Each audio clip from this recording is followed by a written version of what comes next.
আসসালামু আলাইকুম। আমার প্রবাসী ভাই বোনদেরকে জানাই দোয়া ও ভালোবাসা। কেমন আছেন প্রবাস জীবনে? আমিও একজন প্রবাসী দীর্ঘদিন।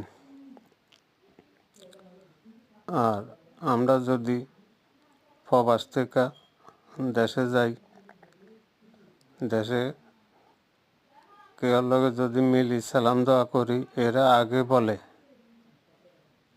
কদিন এলে আসছো, কদিন ছুটি, কবে যাইবা।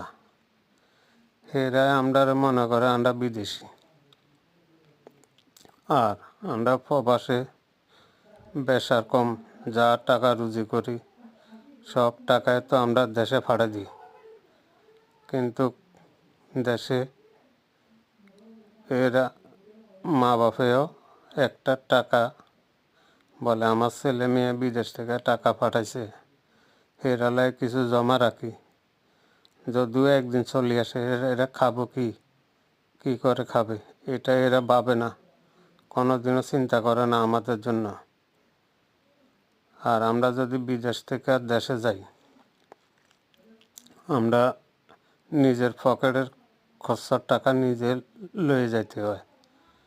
এই যে টাকাগুলো দিছি, ওই সময় মা বাপ থেকে একটা টাকা আমাদের জন্য বাইর হয় না, কিন্তু এটা তো খরচ করে ফেলায়, কোনার থেকে এরা দিবে। আর যদিও নিজের পকেটের টাকা খরচ হয়ে যায়, আবার খরচ করার পরে রিটার্ন নিজের প্রবাস জীবনে। এটা হলো আমরা প্রবাসীর জীবন।